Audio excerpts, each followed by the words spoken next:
Hey, what's going on, everyone? Gonna give it a second here. I keep forgetting how to share this in other groups. Let's see. Nope.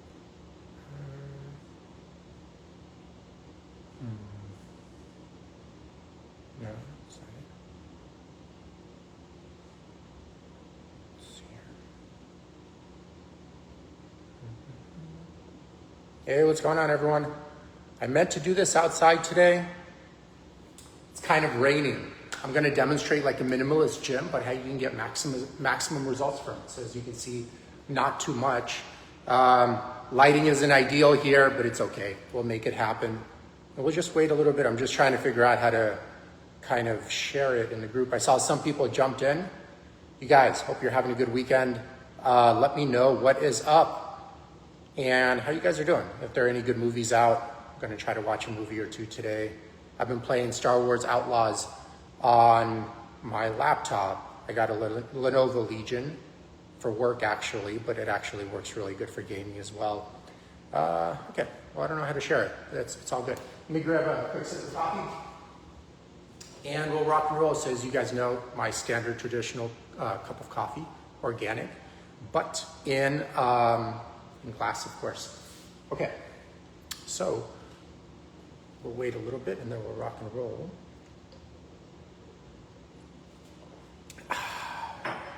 That's good. Let me get my notes here. Somebody's like forgetting stuff to cover. I don't have a mic or anything, you guys, so let me know if you're able to hear well. I'm going to eventually get kind of like a wireless mic. I think that would help quite a bit. So, you guys, you don't need much. Health and wellness. James, what is up, man? Good to see you. You don't need much, you guys. Health and wellness is, I feel like, super overly complicated these days, okay? You just kind of like overall need to learn to master the basics. And you don't need much either. Honestly, just like a pair of bands and a door pull-up bar is more than enough. I have like a little bit more here today. So it's up to you guys. So we're gonna be covering minimalist gym setup, but how to get the most out of it. And you guys know you don't need like a tremendous amount of things, okay? And in fact, you don't need like fancy and expensive machines. And if you look at the price of machines, they're actually very expensive compared to free weights, okay?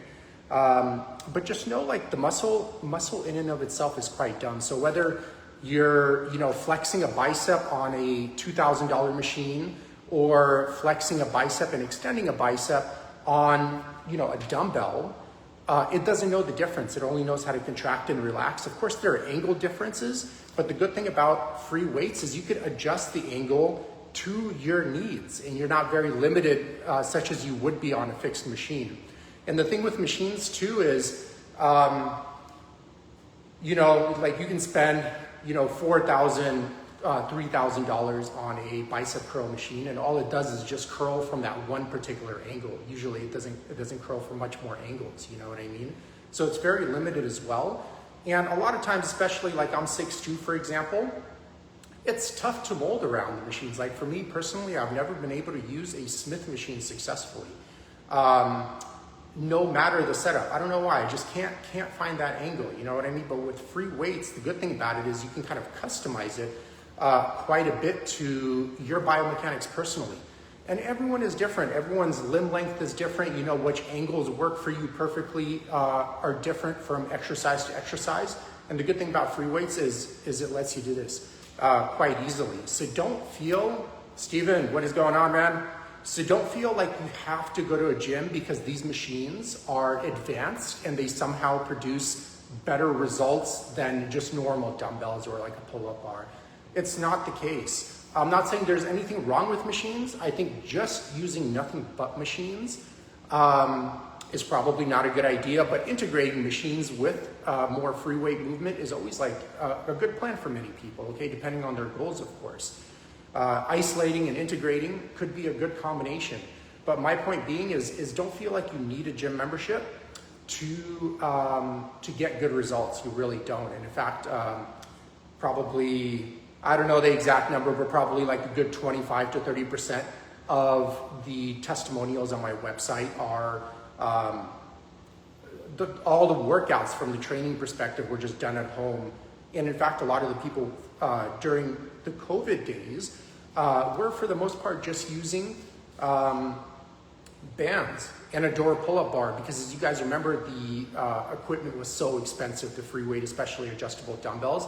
So I had clients just using various resistance bands and a door pull-up bar, and you know, maybe going for a walk in the park or something like that. You know what I mean? So keep in mind, whether you know your bicep is flexing on this $2,000 machine, or whether it's flexing using a standing dumbbell that's like $40 or $50, all it knows is flexing and extending. And then after that, it's just important for you to be very conscious of like what you're trying to achieve and get in a program that's specifically tailored for that. So if you're looking for aesthetics, you know, to aesthetically improve your physique, then you want a program that's geared towards aesthetics. You know what I mean? You probably don't want to be doing CrossFit if muscle hypertrophy or development is your main priority. You probably want to be doing something like a push-pull routine, or sometimes even just the normal bro splits. I don't recommend it, but they work for some people. You know what I mean? Especially if you're much younger and have really good genetics.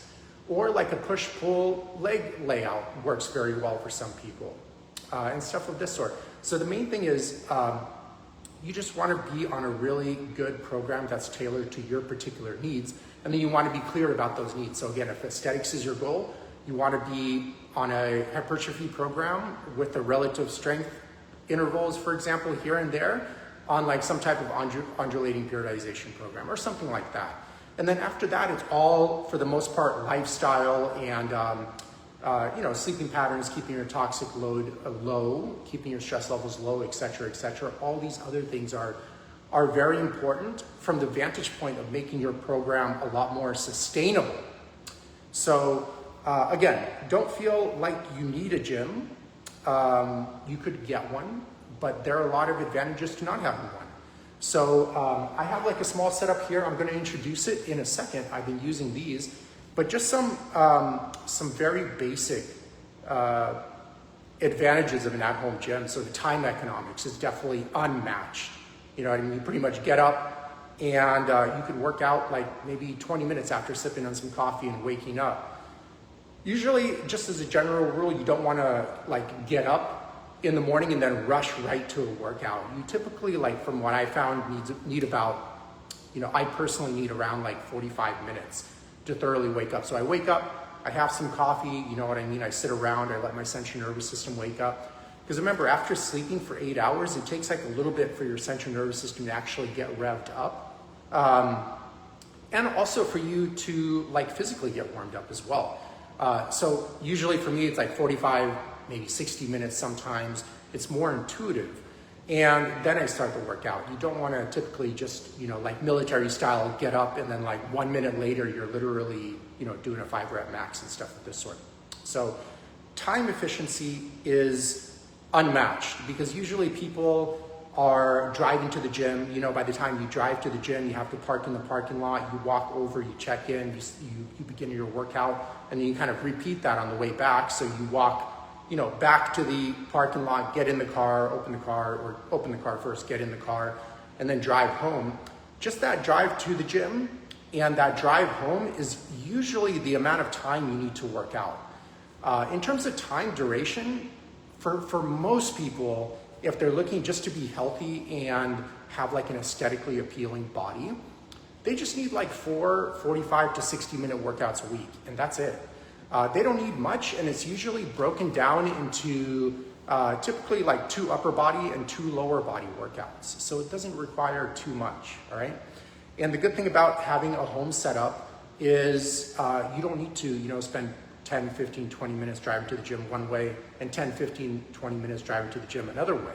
So it's time economical, which is great, especially if you're very busy already and it's just like one less thing to do. There's also, you don't have to deal with crowds, which is great. That could actually elongate your workout period by quite a bit, especially if you go during rush hours and you have to, you know, wait for someone to finish a machine. A lot of times people are on their phone, and a 45-minute workout or a 60-minute workout could easily turn into you know, a 2-hour workout easily, because you're kind of waiting on people quite a bit. And, you know, sometimes people just don't like working out in large crowds either. So there's that aspect as well. You can customize your music. You can do that in a public gym as well. But it's possible to do at home too. You know, you can just plug it into your laptop and play it on full volume if you like. Like I mentioned, there's no waiting. For people that are concerned, I don't think it's a big deal, and I think it actually helps your immune system long term. But for people that are concerned, you don't have to deal with the myriad of germs in the gym, you know, like how many germs are on a dumbbell, or like a bench, or sometimes people don't wipe down their equipment when they're sweating, et cetera, et cetera. And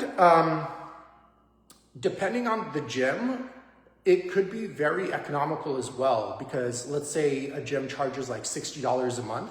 So per year, you know, that would be like nearly $700 a year. But you also have to factor in driving to the gym as well, and the cost of gas. And that's probably just another $700. So it's like $1,400 for a single year for a gym membership. So it kind of adds up. And usually $1,400 is actually like all you need to build out your own at-home gym. So the first year you could actually break even, but then after that, you actually end up saving quite a bit of money. You end up saving, let's say, like $1,000 or $1,400 a year, if not more. They're like way more expensive gyms like Equinox and stuff of this sort. So the amount of money you can save there could be quite a bit. So those are the big advantages. Don't feel like you're also not able to get as good of results, because again, you don't have these machines available. You don't need machines. In fact, you don't even need a squat rack. You could just use literally dumbbells. So let's cover, I'm going to kind of be shifting this around and trying to be as creative as possible. But let's cover the setup here. I'm going to get probably just like a Buso ball, most likely, or like a Swiss ball, just to do some core exercise on it. But this is pretty much all I'm going to stick to. It's up to you for your type of setup that you're looking for. But basically, I bought Power Block adjustable dumbbells. And I bought the 100-pound adjustable dumbbell, so it basically has like, I think, 10 to 100-pound variations. And I think literally that's all you need. I don't feel like for most people, you ever need to surpass 100 pounds. Let's say once you get to 100 pounds on a flat dumbbell press, then you can simply work for reps from there, instead of going to like 120s or 140s, et cetera, et cetera. Usually, especially if the programming isn't good and you don't have enough rest in between exercises, you know, the biological tipping point can be surpassed much more easily using those much, much heavier weights and stuff of this sort. So what I've done personally is I would just get to 100 and then just work for reps from there, you know. So instead of, you know, 1 month doing 6 reps for hundreds on the flat dumbbell press, I would go for, you know, the next month for 8 reps or 10 reps, et cetera, and stuff of this sort. But these are, let me see if you guys can see it. I'm going to move it down a little bit, okay? Okay, so these right here they're very durable. They kind of look a little flimsy, but trust me, they're very, very durable. It's very, I don't know if you can see it here, but it's very easy to switch the weights. You can see I just boom, switch it here. You know, I want 30s, I switch them here. I want 40s, I switch them here. They're like color coded. And the colors are right here as well. And again, the huge, huge advantage of dumbbells is you could just customize it to your mechanics, your biomechanics. Again, everyone is different, you know what I mean? But unlike machines, which are fixed, free weights, and cables as well, I consider cables free weights as well, you can customize it to your mechanics perfectly, okay? So you're not limited. And I think that's really important for an at-home gym as well, to take that into consideration. Because if you have like a bench that's able to adjust through various angles, like you're able to do pull-ups, we're gonna cover that in a second, through various grips, this provides you with basically unlimited novelty in terms of exercise selection. So you don't get repetitive injuries. Repetitive use injuries, you know what I mean, and stuff of this sort. So you can kind of load the tissue under different angles, and that's kind of reduce injury risk there as well. So I bought also a stand as well, so I don't have to lift the dumbbells off of the ground. Some people, they can probably use like milk cartons, or you can buy those, $2 or $3 concrete blocks at Home Depot as well. Those worked as well. You don't need this particular stand, but I think having some type of stand for your dumbbells is very important for injury prevention of your back. Is it 100% necessary? It's not 100% necessary, but because of human error, it's not necessary, especially if you know how to integrate your core well during lifts and core brace properly, depending on the load. But because of human error, even if you're very knowledgeable in that, just with enough repetitions statistically, you'll do something wrong and have a higher chance of throwing out your low back, for example. But when you kind of set it up on an elevated platform, especially if it's kind of roughly knee level and above, you reduce those chances a gargantuous amount. So you can look up studies on low back pathologies and injuries in, like for example, grocery workers or factory workers. Whenever people are doing repetitive tasks, especially when you're dealing with a population that may not be educated in biomechanics or movement competency very well, or spine hygiene, whenever you have them actually pick things off of the ground and put it somewhere else, the chances of injury to the low back in particular increases a tremendous amount. But when you have them work on workstations, like a workstation, kind of move boxes this way and that way, et cetera, the chances of injuries decrease a tremendous amount, okay? So I think it's worth getting. I just bought like a stand from Power Blocks personally. The thing with these dumbbells too to consider, a lot of the dumbbells in public gyms have quite a thin handle, okay? There's an advantage and disadvantage to this. The advantage is that when it's very thin, you can focus, like for example, a lot more on flexing the bicep, but you undertrain then your wrist. I remember when I was in grappling for a very long time, my wrists and forearms and just grip in general was very, very strong just from doing grappling. But then when I quit doing that and just relied on gym workouts and those very narrow barbells and dumbbells, I noticed my wrists felt very flimsy after a while, you know what I mean? Like very, very weak. So I think this is actually a plus that the, at least with the 100-pound adjustable dumbbells, that the dumbbell grip is quite dense, okay? Because this is actually gonna help you train your forearms and wrist simultaneously. And I think it's important to have like a very strong grip altogether, but especially like as you age and stuff of this sort. And on top of that, one thing I like to do too, especially for my supplementary movements, is use these guys. So these are the fat grips. I get no kickbacks from any of these companies, you guys. I'm just kind of sharing with you what I use, and it's worked well for me and made it possible to be a lot more consistent with my workouts. Fat grips has been around for like freaking forever. They have a couple of different variations. This is, I think, their smaller one, but I got these. They have like orange ones I usually use in public gyms, but I got these because again, the handle here is already quite dense. So this would max it out, you know what I mean? And that way you're actually training your fingers quite a bit while doing just the normal exercise you would be doing anyways. And the cool thing is you don't need to then train, unless you want to, you don't need to train your forearms separately, thus making your workouts even more time intensive, you know what I mean? You could just use these during supplementary movements, you know? Usually in a good program design, you have your primary movements, your secondary, and then your last kind of supplementary movements. You can just use these on your supplementary movements. I usually use them actually like on my secondary and supplementary movements just to get a little bit more volume. But that's an option, okay? That way you can have like a really strong grip. And you'll notice if you use these for a few months and then go back to using just the normal commercial dumbbells that have like a very narrow grip, all of a sudden the ones with the very narrow grip feel very, very light, like way lighter. So it actually is good for improving your strength as well as compared to lifting with those very, very narrow grips. So something to consider, but of course it all depends on your goals and what you're trying to achieve personally, okay? But these are very durable, very easy to change. Again, all you have to do is just change these guys. So you go here and they just come out like that, boom. So there's 40-pound dumbbells, bam. And it's easy to put them back as well. And the cool thing is, which is important, is they don't take up that much room. So if you were to get like 100 dumbbells, you know, that would take up like quite a bit of room.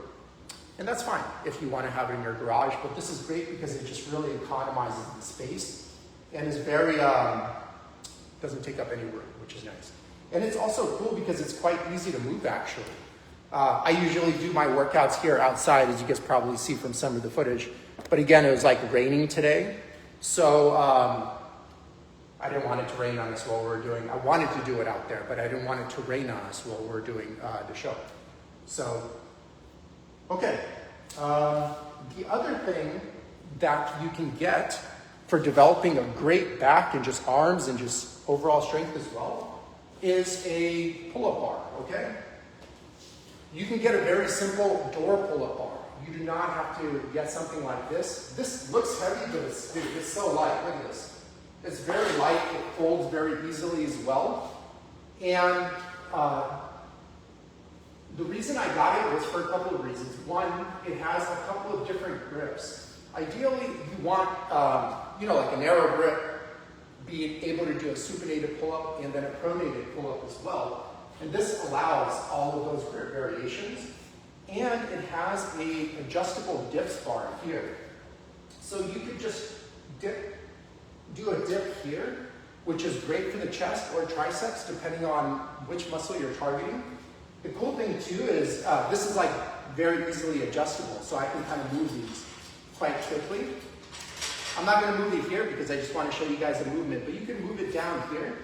And one exercise I found actually really good for chest development that's not as cumbersome as a dip is kind of like a decline or an incline. It's just a dip here. So I would actually put my feet on the bench here and then kind of do a slight decline here. And I found that to actually be a lot more effective for chest development than a dip, personally. But again, that's the great thing about having various customizable angles. So you can find the angles and the movements that work for you personally. The other thing I really like about this pull-up bar is, first of all, you can adjust this up and down. I'm 6'2", so if you guys see, this is exactly at like 6'2" here, but it adjusts to like way up here. But the reason I like this pull-up bar a lot is because you can actually start by grabbing here and your feet are on the ground. So you don't have to overreach to get to the bar, and thus it's very hard to establish that mind muscle connection on the initial set, especially when you're doing it loaded as well. Well, here, I usually have a weighted belt. So here, you guys, you can see this. And then I use the dumbbells to do the weighted pull-ups. To build a very impressive back, you do not need almost anything. You just need to master weighted pull-ups. You know, the 3 different grips would be great. Neutral, pronated, supinated, and then one type of row. So it could be like, you know, a bent over dumbbell row. We'll cover some of those today, or a chest supported dumbbell row. You know what I mean? And that's it. And you can build an amazing looking back just by doing those. You don't need deadlifts. You don't need machines. You just need to pick 2 variations of those movements and then progressively overload it with time with good programming and good rest and recovery protocols. And that's it. And the main thing is really you just got to be consistent. But I was getting back to this. It's just very easy for me to grip here, establish that mind muscle connection with the lat, and be able to have that first rep be very smooth. And it's so easy to do like a full range of motion and all of that stuff. And again, The cool part here is you can put your feet on, the bench and then kind of do these. Boom, just like that. And I would actually have the weight belt here with a dumbbell to provide resistance. And it's really good. It's a really good chest exercise actually, okay? And also a tricep movement as well. So other thing is an adjustable bench. So right here, you don't even need a decline variation, honestly. Just a flat with a couple of different incline variations. That's all you need. And the other thing is just make sure there's enough flexibility for you to adjust the bottom bench as much as you need, you know what I mean? And that's pretty much it, you guys. You're only, even with that very little bit of equipment, you're only limited to your imagination because there's so much variety you can use, okay? So don't feel restricted at all. Let's see. So, okay, so check this out. A lot of times when people see this small little setup, they're like, well, there's no way I could have as much variety with this as I can in a public gym because the gym has all these machines and the Smith machine and the hammer strength machines and machine after machine after machine, but it's not true. So check this out. So I'm gonna move over here. Again, let me see if you guys can see this bench. So check this out. With the chest exercise, I'm gonna cover a few different movements here. But just with the chest exercise alone, right? We have a flat bench. Now, on the flat bench, you could do semi-pronated grip, neutral grip, supinated grip, just on the flat bench alone, right? But then check this out. You could also bring up the bench to like a 30-degree angle and do all three of those grips as well. Go like a 45-degree angle and do all three of those grips as well. Then remember you have the fly variations too. So you could do the fly with a pronated grip, the fly with a neutral grip. I've never seen anyone do flies with a supinated grip, but usually those two are more than enough. And then you also have the fly presses. So unlike a press and unlike a fly, the fly press is like a middle ground between the two, but also a very effective exercise for developing the chest. Where you start off with your arms straight, you come down to where your arms are bent, and then bring it back up where they're straight as well. So there's a tremendous amount of variation right there as well. And then remember, you guys, like I said, you could even do kind of a variation of dips here, which could technically be a chest exercise too. You could either do the traditional version, where you're kind of doing it this way, or the variation I showed you with your feet up on the bench or just off to the side diagonally a little bit, okay? But again, and then you have, unlimited amounts of tempos you can experiment with. So the novelty and the variation is basically infinite, okay? Don't feel limited at all. And just to show you how much more variety there is here too, check this out. With the pull-up, you could do neutral grip, you know what I mean? Like we mentioned, you can go over here, we got supinated grip over here, or pronated grip. But remember, with especially supinated, neutral, and pronated grip, there are various degrees of them. You can do like a neutral, narrow, medium, wide.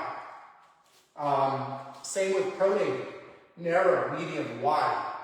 Same with supinated, narrow, medium, wide. Then how you load the weight matters too. You can load the weight by your hip, which is actually how I do it. And I just tend to stick to this method. You just put the weight here. Some people like to put it around their neck. You know what I mean? And it causes a different distribution and different types of tension. So sometimes, even if you have an effective exercise, it's sometimes beneficial just to, from time to time, do something new for the novelty of it. You know what I mean? Et cetera, et cetera. But the main thing to consider is you want to just progressively overload the tissue. That's what I'm mentioning. You know what I mean? Like your chest is only going to be so big using 20-pound dumbbells. You know what I mean? Eventually, you got to go up to like 40s, 60s, etc., while maintaining a good mind-muscle connection and continuous tension, etc., to have that chest expand and be bigger. Okay? And what I'm saying is you could do that with just dumbbells. You do not need machines or anything fancy. As long as you're just progressively getting stronger and you're allowing enough biological adaptation and being patient with the process. Because remember, with weightlifting, the central nervous system always gets used to the movement first. And then the active tissue follows, so the muscle tissue. But what really lags behind, and this is where most injuries occur, is the passive tissue. Like the ligaments, the tendons, the intervertebral discs, etc. These adapt at a much slower rate. So your progression has to be based on the adaptation speed of that passive tissue, not so much the active tissue. So yes, you can push the weight for sure, but your passive tissue has not had enough time to create biological adaptation to catch up to the central nervous system and also the active tissue, like your muscle, okay? So keep that in mind. But remember, your muscle, whether it's, you know, flexing and extending on the Smith machine or flexing and extending on the dumbbells, it just knows how to flex and extend. You know what I mean? And in fact, probably a lot of people would argue the dumbbells are a superior method to build a chest versus like a barbell or a Smith machine or a machine. And in my opinion, it's superior because, again, you can customize the angles perfectly to you. You know what I mean? Some people, like when they're doing a flat dumbbell press, they benefit when their elbows are a little bit out wider. You know what I mean? Some people benefit when their elbows are a little bit narrow. You know what I mean? Some people benefit when they have a little bit more of an arch, a little bit less of an arch, you know, shoulders down and back more, up and up more. The cool thing about dumbbells is you can customize all these things super easily to your needs. You know what I mean? Where a machine can feel very restricting.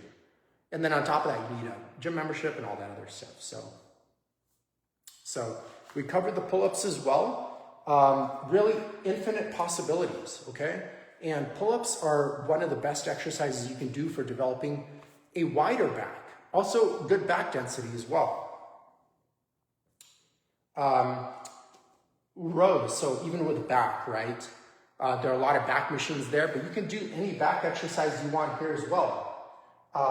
If you like more of integrated training, where you're using your whole body and integrating your core into the movement, you have so many different variations of bent over dumbbell rows. You can kind of row back more for the lats.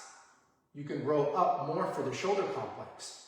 You can do a reverse dumbbell raise from a standing position with a neutral grip or a pronated grip.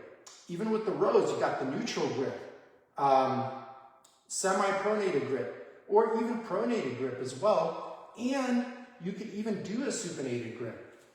And then on top of that, you got the single arm row variations, right? You can do these guys. You don't even need that. You can do it off of your hand here, etc., etc.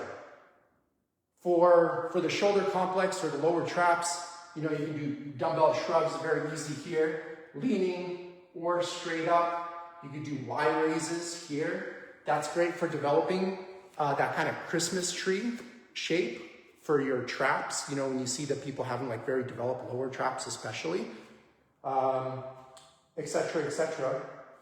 And you could, going back to the bench here, do like a myriad of chest supported rows as well. You know, if you don't want to engage your back a little bit, you could do, move over here. Check this out. You have some dumbbells, you can do some chest supported rows here. Boom. Very, very safe on the lower back. Very good for engaging the back as well, because it's easier on the central nervous system, because now you don't have to rely on your legs and your low back to stabilize, And you can focus even way more on your lats if you go back like this, on your upper back. If you row up like this, if you're looking for upper back density, you can do reverse flies here. You can do Y raises with a pronated grip, Y raises with a neutral grip. You could do W's here, boom, boom. These are great as well. I mean, again, you're only limited by your imagination with dumbbells, you know what I mean? And then remember, you have the grip variations too. So not only can you do all of those movements with the dumbbell grip, the standard dumbbell grip, you could also do them with these. You know what I mean? And kind of work on that wrist strength and grip strength as well at the same time. And stuff of that sort. So there's that. And let's see. We covered that. And then legs, right? We didn't cover legs. You're not limited on legs either. You can do like 1,000,005 movements here with legs. And again, you're only as limited as your imagination as well. So I'm going to move this to the side a little bit. Check this out, guys. We got, I don't know if you can see them here, but we have supported lunges. You know, you can do supported lunges if your balance isn't that great. You can do free weight, you know, work on that balance a little bit more as well. One thing you could do, I'm even going to use this kind of like book as a quick example. I'm actually going to buy like a little bit of a stand. I don't know if you guys can see it, but my foot is like slightly elevated. So you can do kind of deficit lunges as well. Might be beneficial for people with knee pain and stuff of this sort. You got single leg RDLs, double leg RDLs. You can do like a goblet squat. Also with all of the lunge variations, you can have the dumbbells to your side, but you could also have front load dumbbells here too, and get like a little bit more quad that way as well. And then there's so much more foot placement variation too. If you want to focus more on the quad, you know, have your foot in closer when you're doing the lunge. If you want to focus more on the hamstrings and glutes, have your foot out further. You know what I mean? So your hamstrings and glutes can take over the movement a lot more, etc., etc. So then you have the infamous Bulgarian split squat, you know, for the more advanced. I think this exercise is so important to do, but you have that as well. So here, and then the dumbbell's off to your side, and then you're pushing up. Your foot is on the elevated on the bench and stuff like that, okay? So again, don't feel limited. You can literally do anything, and you can customize it any plane of motion too. So if you want to move to the sides, you can do that. If you want to go straight up and down, you know, you can do that too. Stuff like that. And the next one is the core movements, right? How do you train your core? Well, you can get a Swiss ball. You don't need a Swiss ball, but you can get one. You can get, one thing I'm going to get is just some bands. So you can do some wood chop variations with some bands. And that is great for integrating the core through its cross sections, which is actually ideally how it's supposed to work and stuff of this sort. You can even do super simple stuff like V-ups on the floor. Super effective. The thing is, you guys, you don't need super fancy movements for the core, okay? You just need to pick like 2 to 3 of them, and from 2 to 3 different angle variations, and just get really good at them and progressively load them over time and improve your mind-muscle connection with them, and be consistent with the movements. That's it. You don't need to do like all this clickbait stuff you see on Instagram from your favorite druggy influencer that's on a bunch of steroids. You don't need any of that. That stuff is just for clickbait, guys. It's for entertainment. Olympians don't train this way, you know. No one with an impressive physique actually trains that way when you see them training. They just kind of do that stuff to stand out in the marketplace. Stick to the basics. Have really good programming. You know what I mean? Have a good program that's aligned with your goals and intentions so that you see results. And that way you kind of are motivated enough to keep continuing. Because if you're not kind of like changing like visually, if aesthetics are your goal, no absolutes, but the chances of you doing it long term are less likely then, you know what I mean? Compared to if your body's constantly changing and you're looking better and better and stuff like that. And like for the low back, for example, you could do here. So boom, you're gonna grab this guy here, change it here, here. And check this out, you guys. I could do goblet RDLs here for the low back and integrate my glutes into the movement as well. So it's infinite, you guys. Don't feel restricted. And that's it, you know, that's the whole setup. I usually, again, do it right outside. It's a really good view. So you guys can see, it's by a bunch of trees and stuff, which is super cool. They're like a bunch of birds. And there's actually like, because it's kind of like a deer sanctuary area here, there's like usually always a bunch of deer running around outside as well. And that way you get a good combination of, you know, being out in the wilderness without actually having to drive to it. I think that's like always super cool.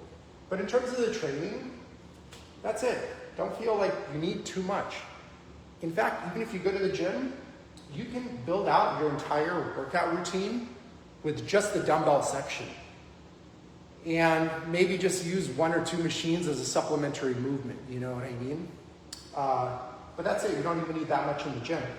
And it's cool because usually in the machines you weight, but the free weights are quite open most of the time, you know what I mean? So, so it can make you more efficient in the gym too. And that's it. So it's a minimalist gym setup, but again, you can get like amazing results and it can be more time efficient as well. Overall more economical too, probably save you, you know, like $1,000 a month or maybe 2,000 or 1,000 a year. Sorry, it's quite expensive gym membership there. But 1,000 a year, you know, or 2,000 a year. And save you a lot of time as well. Because now you don't have to drive to and from the gym, okay? I think that's it, guys. Let me look over my notes here. Pretty much covered everything I wanted to cover today. And kind of really wanted to do it outside, but it's okay. We did it in here, and we made it happen either way. So, have a good weekend, you guys, and hope this helps a little bit for anyone that's interested.